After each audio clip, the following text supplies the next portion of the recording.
ये कहानी है एक आदमी और उसकी 3 बेटियों की है। उसकी बीवी कुछ साल पहले वफात पा चुकी थी।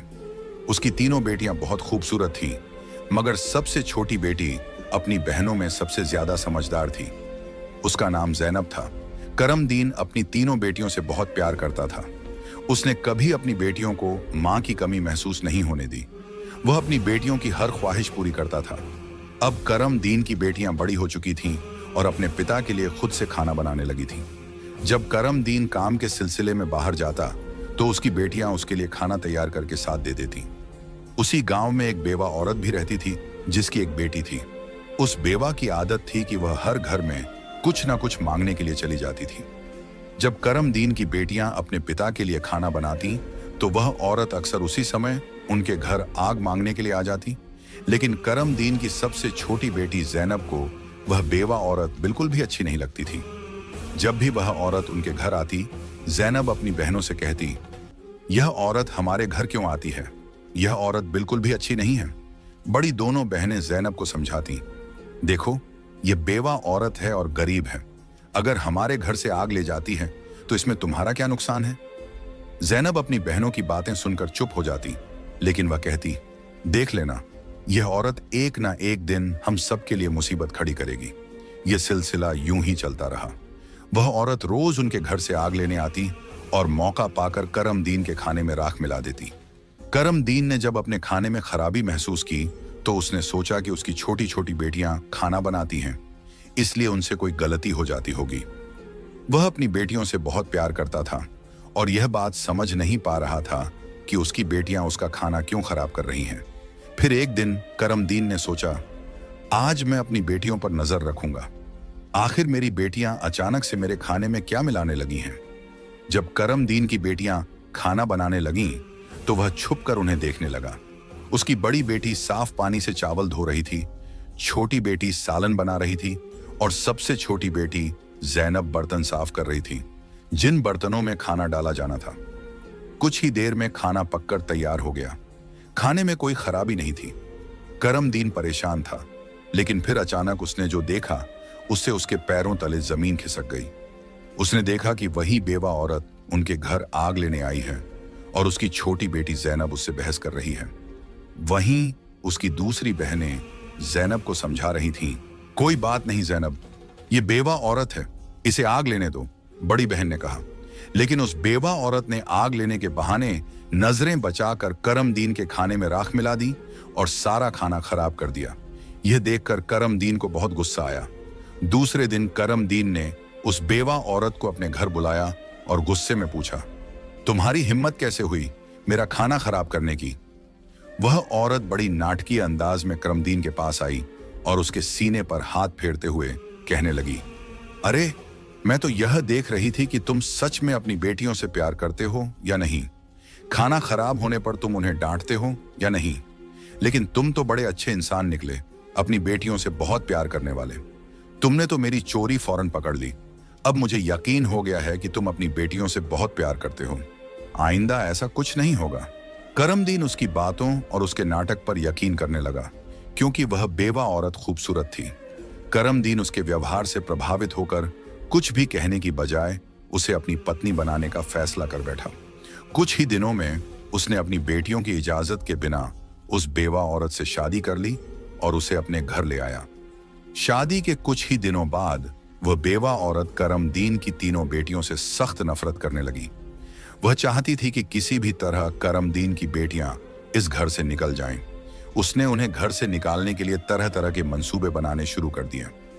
वह सोचती थी कि अगर बेटियां घर से चली जाएंगी तो वह और उसकी अपनी बेटी आराम से ऐश की जिंदगी जी सकेंगी।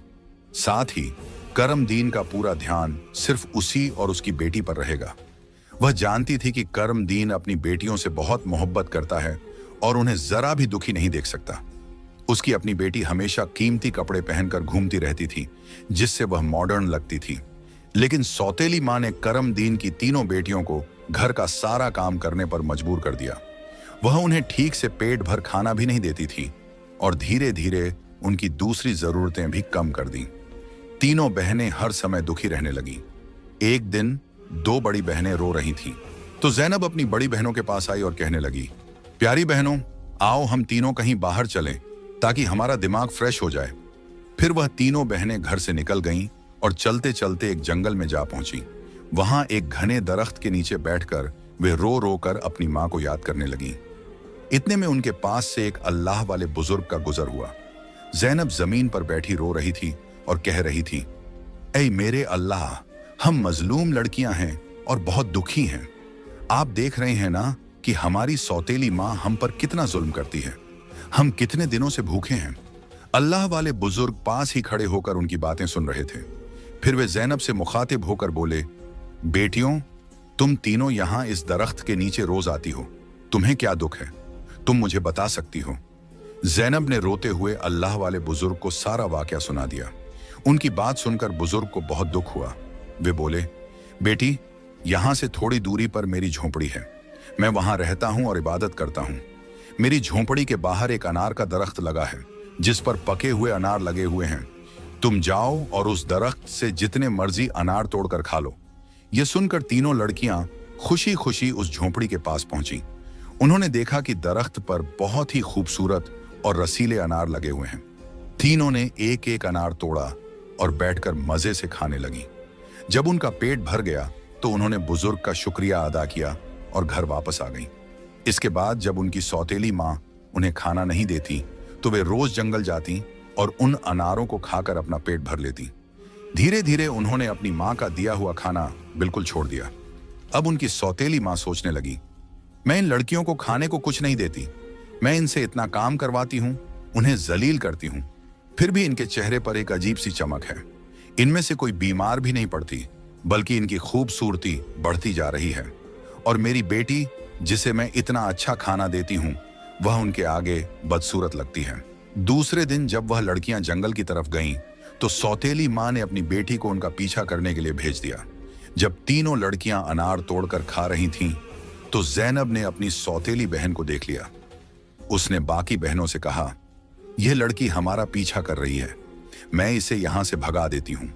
फिर जैनब ने अपने हाथ में पकड़ा अनार छुपा लिया और बोली, अगर यह सब कुछ अपनी मां को बता देगी तो यह हमारे लिए परेशानी का कारण बन सकती है। लेकिन जैनब की दूसरी बहनें बोली, जैनब, तुम कैसी बातें कर रही हो? यह बेचारी बेकसूर है। जैनब की बड़ी बहनें बोली, हमारी सौतेली मां तंग करती हैं, यह तो हमें कुछ नहीं कहती। इसके बाद तीनों बहनों ने अपनी सौतेली बहन को पास बिठाया और उसे एक अनार पकड़ा दिया। लेकिन सौतेली बहन ने अनार नहीं खाया और जल्दी से अपनी मां के पास जाकर कहने लगी, मां, वे लड़कियां भूखी नहीं रहती, वे तो जंगल में एक दरख्त से अनार तोड़कर खा लेती हैं। उसी दरख्त के पास एक बुजुर्ग भी इबादत कर रहे थे और उन्होंने भी उन्हें रोकने की कोशिश नहीं की। यह सुनकर सौतेली मां को बहुत गुस्सा आया। वह सोचने लगी, मैं इन लड़कियों को अनार खाने से कैसे रोकूं? पूरा दिन वह गुस्से में ही रही। जब शाम को करमदीन काम से घर वापस आया तो उसने अपनी बीवी को परेशान देखा। वह बोला, तुम्हें क्या परेशानी है? क्यों इतनी उदास बैठी हो? वह कहने लगी, मेरे सिर में बहुत तेज दर्द है और यह किसी दवा से ठीक नहीं होगा। करमदीन ने पूछा, तो फिर कैसे ठीक होगा? वह तुरंत बोली, जंगल में एक अनार का दरख्त है जिस पर लाल लाल अनार लगे हैं। अगर तुम उस दरख्त को जड़ से कटवा दो और उसकी जड़ें उबालकर दवा बना लो और मेरे माथे पर लगाओ तो मेरा सिर दर्द ठीक हो सकता है। करमदीन ने कहा, बस इतनी सी बात। फिर उसने कुछ आदमियों को बुलाया और उन्हें पैसे देकर कहा, जंगल में एक अनार का दरख्त है, तुम लोग उसे जड़ से उखाड़ फेंको और उसकी जड़ें मुझे लाकर दो। कुछ ही घंटों में वे आदमी उस दरख्त को जड़ से उखाड़कर उसकी जड़ें करमदीन के पास ले आए। करमदीन ने जल्दी से आग जलाई और उन जड़ों से दवा बनाकर अपनी बीवी के माथे पर मलने लगा।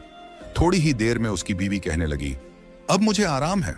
अगले दिन जब तीनों बहनें जंगल गईं, तो उन्होंने देखा कि अनार का दरख्त किसी ने जड़ से उखाड़ दिया है। यह देखकर वे बहुत परेशान हो गईं और सोचने लगी, अब हम क्या खाएंगे? तभी वे तीनों लड़कियां वहीं बैठकर रोने लगी। उनके रोने की आवाज सुनकर अल्लाह वाले बुजुर्ग अपनी झोंपड़ी से बाहर आए।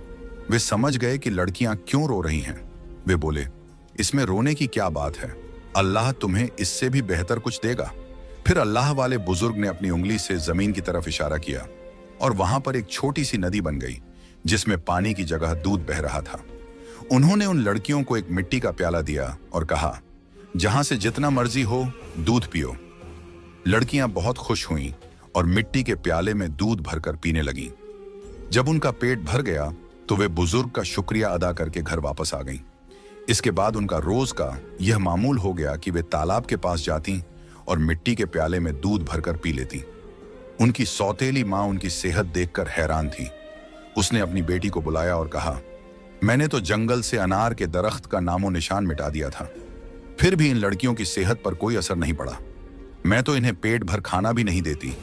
आखिर ये ऐसा क्या खा रही हैं जिससे इनकी सेहत इतनी अच्छी हो रही है? उसने अपनी बेटी से कहा, इनका पीछा करो और पता लगाओ कि ये क्या खाती हैं। लड़की फिर से अपनी बहनों का पीछा करते हुए जंगल में गई। जब तीनों मिट्टी के प्याले से दूध पी रही थीं, तो जैनब ने पीछे मुड़कर देखा। उसने अपनी सौतेली बहन को चुपचाप खड़ा देखकर बाकी बहनों से कहा, देखो ये लड़की फिर हमारा पीछा कर रही है। जैनब ने अपनी बहनों से कहा, तुम लोग जल्दी उठो और इसे यहां से भेजो, क्योंकि अगर इसने हमारे तालाब को देख लिया तो यह घर जाकर सब बता देगी और फिर घर में हंगामा खड़ा हो जाएगा। लेकिन जैनब की बड़ी बहनों ने उसे डांटते हुए कहा, तुम्हारा आखिर मसला क्या है? माना कि हमारी सौतेली माँ हम पर जुल्म करती है, लेकिन इसमें इस बेचारी का क्या कसूर? जैनब यह सुनकर चुप हो गई। इसके बाद तीनों ने अपनी सौतेली बहन को नदी के पास बिठाया और मिट्टी के प्याले में दूध भरकर उसे दिया। उस लड़की ने दूध पिया और जल्दी से अपनी माँ के पास पहुंचकर तालाब और दूध वाली पूरी बात बता दी। सौतेली माँ को यह सुनकर बहुत गुस्सा आया।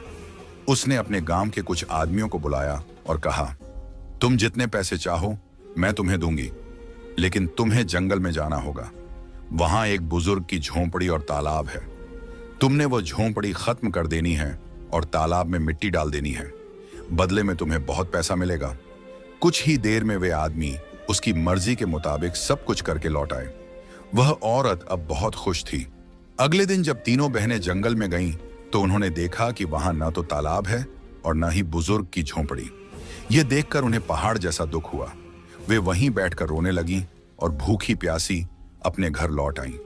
उनकी सौतेली माँ यह देखकर बहुत सुकून महसूस कर रही थी। एक दिन वह फिर बीमारी का बहाना बनाकर लेट गई।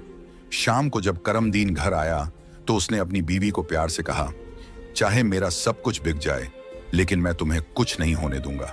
तुम्हारा इलाज सबसे अच्छे डॉक्टर से करवाऊंगा। लेकिन उसकी बीवी कुछ और ही चालें चल रही थी। उसने कहा, आपको इतना कुछ करने की जरूरत नहीं है।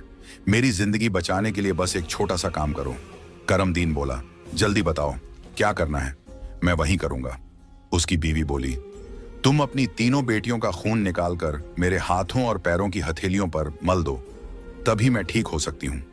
यह सुनकर करमदीन की आंखों में आंसू आ गए, क्योंकि वह अपनी बेटियों से बेहद मोहब्बत करता था। वह चुपचाप कमरे से बाहर निकला और अपनी बेटियों को ढूंढने लगा, लेकिन बेटियां घर में नहीं थीं। वह परेशान होकर उन्हें ढूंढते ढूंढते कब्रिस्तान पहुंचा। वहां उसने देखा कि उसकी तीनों बेटियां अपनी मां की कब्र के पास बैठकर रो रही हैं। यह देखकर करमदीन का दिल कांप गया। एक तरफ उसकी बीवी की ख्वाहिश थी और दूसरी तरफ उसकी बेटियों की जिंदगी। करमदीन को समझ नहीं आ रहा था कि वह क्या करे। उसने सोचा कि उसकी बीवी उसकी बेटियों से कभी खुश नहीं होगी और उसकी बेटियां अपनी सौतेली मां के साथ खुश नहीं हैं। इसलिए उसने फैसला किया कि बेटियों को कहीं दूर ले जाएगा। उसने अपनी बेटियों को गले लगाया और कहा, ऐ बेटियों, तुम क्यों परेशान होती हो? मैं तुम्हें कहीं और ले चलता हूं। वह अपनी बेटियों को एक घने जंगल में ले गया। वहां उसने मिट्टी का चूल्हा बनाया और बेटियों को खाना बनाकर खिलाया। जब बेटियों ने पेट भरकर खाना खा लिया तो वे एक दरख्त के नीचे सो गईं। करमदीन ने अपनी बेटियों को वहीं सोते हुए छोड़ दिया और वहां से भाग गया।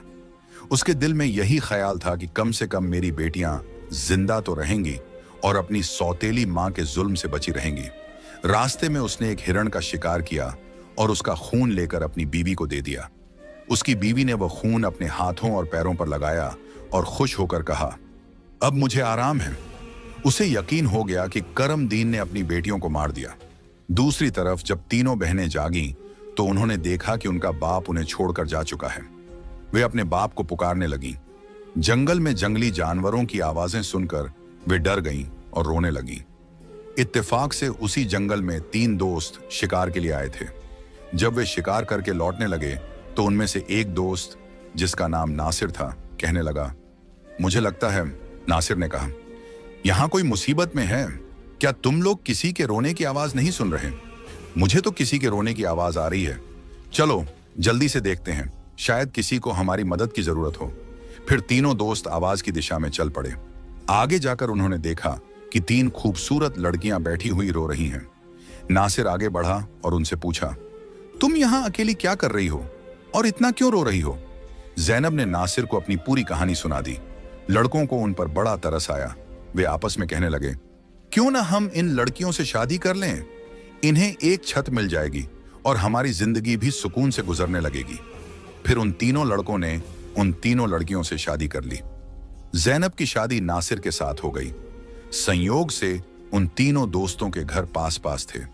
तीनों बहनें खुशी खुशी अपने अपने घरों में रहने लगीं। 1 साल के बाद जैनब के घर में बेटे की पैदाइश हुई। ये देखकर नासिर के दोस्त और जैनब की बहनें बहुत खुश हुईं। धीरे धीरे जैनब का बेटा 2 साल का हो गया। एक दिन नासिर ने अपने दोस्तों से कहा, मेरा आज फिर जंगल में शिकार करने का मन हो रहा है, चलो शिकार पर चलते हैं। लेकिन उसके दोस्तों ने मना कर दिया और कहा, हमें तो किसी जरूरी काम से जाना है, हम तुम्हारे साथ जंगल नहीं जा सकते। नासिर ने जैनब से इजाजत ली और अकेला ही जंगल में शिकार के लिए चला गया। लेकिन इसके बाद कई दिन गुजर गए और नासिर घर वापस नहीं आया। जैनब बहुत परेशान हो गई। उसकी बहनें भी उसकी चिंता देखकर चिंतित हो गईं। जैनब के जीजा नासिर के दोस्त ने उसे तसल्ली देते हुए कहा, तुम फिक्र मत करो, हम नासिर को ढूंढकर जरूर वापस लाएंगे। लेकिन करनी खुदा की यह हुई कि नासिर के दोस्त भी उसे ढूंढने जंगल गए, लेकिन वे भी वापस नहीं लौटे। उन तीनों बहनों पर एक बार फिर से गम का पहाड़ टूट पड़ा। एक दिन जैनब अपने बेटे को सुला रही थी कि दरवाजे पर दस्तक हुई। उसने जल्दी से जाकर दरवाजा खोला तो क्या देखती है कि एक बुजुर्ग फकीर जिसने हरे रंग के कपड़े पहने हुए थे दरवाजे पर खड़ा है। जैनब उसे देखकर बोली, बाबा, मेरा शौहर घर पर नहीं है, मैं आपको घर में आने की इजाजत नहीं दे सकती। जब मेरा शौहर आएगा तब आप आ जाना। उस पर फकीर बोला, बेटी, मुझे बहुत भूख लगी है, किसी भूखे को खाना खिलाने में क्या हर्ज है। जैनब ने मजबूरी में उस फकीर को घर में बुला लिया और उसके लिए खाना बनाने लगी। लेकिन वह जादूगर फकीर बुरी नजरों से जैनब को देखता रहा। फिर वह जादूगर उठकर जैनब के करीब आया और बोला, सुनो लड़की, तुम मुझे बहुत अच्छी लगती हो, अपने बेटे को छोड़ दो और मुझसे शादी कर लो। जैनब डर के मारे कांपने लगी और बोली, बाबा, आप कैसी बातें कर रहे हैं? मैं शादीशुदा हूं और एक बच्चे की मां हूं। आपकी हिम्मत कैसे हुई ऐसा कहने की? यह सुनकर जादूगर फकीर को गुस्सा आ गया। उसने अपने जादू से जैनब को कुतिया बना दिया और उसके गले में रस्सी डालकर खींचते हुए ले जाने लगा। इधर जैनब का बेटा जोर जोर से रो रहा था। जैनब की बहनों ने जब उसके बेटे के रोने की आवाज सुनी तो वे भागती हुई उसके घर आईं। उन्होंने जल्दी से जैनब के बेटे को गले लगाया और अपनी बहन को घर में ढूंढने लगी। लेकिन उन्हें जैनब कहीं नजर नहीं आई। उनकी सौतेली मां के बाद अब जैनब भी गायब हो चुकी थी। वक्त इसी तरह गुजरता रहा। अब जैनब को गुम हुए भी 14 साल का लंबा वक्त गुजर चुका था। इस दौरान जैनब का बेटा जवान हो चुका था। उसे उसकी दोनों खालाओं ने मिलकर पाला था। एक दिन जैनब की खालाओं ने उसे उसकी मां के बारे में सारी सच्चाई बताई। यह सुनकर वह बहुत परेशान हो गया और बोला, खाला, आज मैं अपने माँ बाप को जरूर ढूंढने जाऊंगा। उसकी खालाओं ने उसे समझाते हुए कहा, बेटा, जो होना था वह हो चुका, जिन्हें जाना था वे चले गए। अब हम तुम्हें नहीं खोना चाहती। हमारे शौहर भी जंगल गए थे और वे भी कभी वापस नहीं आए। अगर तुम भी चले गए तो हम किसके सहारे जीएंगी? लेकिन लड़के ने कहा, खाला, आप फिक्र मत कीजिए, मैं अपने बाप और बाकी सबको ढूंढकर वापस जरूर लाऊंगा। फिर वह लड़का जंगल की तरफ निकल पड़ा। कई दिनों तक जंगल में इधर उधर भटकता रहा, लेकिन उसे कुछ समझ नहीं आया कि वह अपने माँ बाप को कहाँ ढूंढे।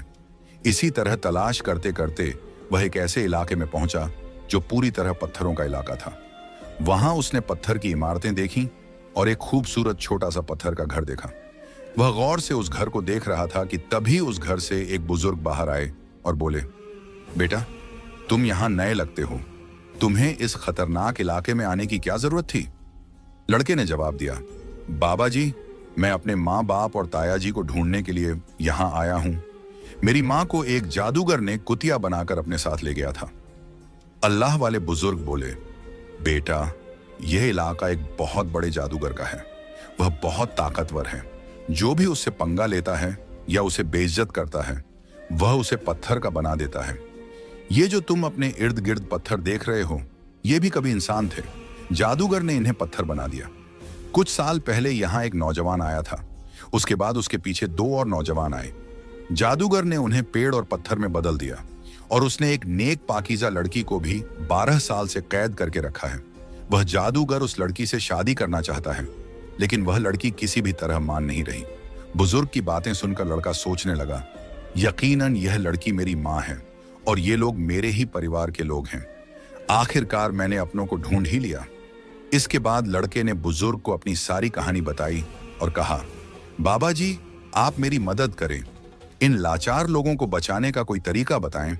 बुजुर्ग, जिनकी झोंपड़ी को कभी ज़ैनब की सौतेली माँ ने जला दिया था, मुस्कुराए और बोले, बेटा, अल्लाह हमेशा नेक दिल वालों की मदद करता है। तुम्हें हिम्मत नहीं हारनी चाहिए। अल्लाह वाले बुजुर्ग मजबूरन इस खतरनाक इलाके में आकर रहने लगे। उन्होंने लड़के से वादा किया, मैं तुम्हारा साथ जरूर दूंगा।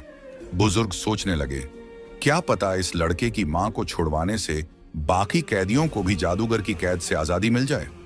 बुजुर्ग ने बाकी गांव वालों को बताया, यह मेरा पोता है जो दूसरे गांव से मुझसे मिलने आया है।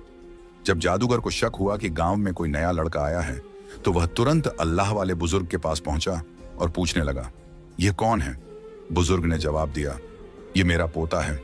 इस तरह जादूगर और लड़के की मुलाकात हुई। लड़का अपनी पहचान छुपाकर जादूगर से मिलने लगा। जादूगर ने लड़के को देखकर कहा, तुम बहुत समझदार लगते हो और अपने दादा की तरह नेक और मासूम हो। कल तुम मेरा एक काम करोगे। मैं तुम्हें एक इमारत में भेजूंगा जहां एक लड़की को मेरा पैगाम देना है। मैं उससे शादी करना चाहता हूं। लड़का समझ गया कि वह अपनी मां से मिलने जा रहा है। वह बहुत खुश हुआ और सोचने लगा कि वह अपनी मां के लिए फूल ले जाएगा।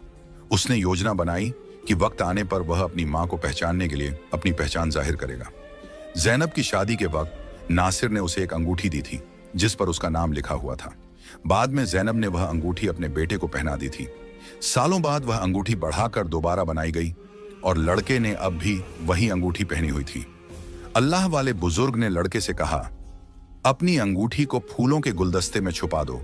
जब तुम्हारी मां इसे देखेगी तो वह तुरंत तुम्हें पहचान लेगी।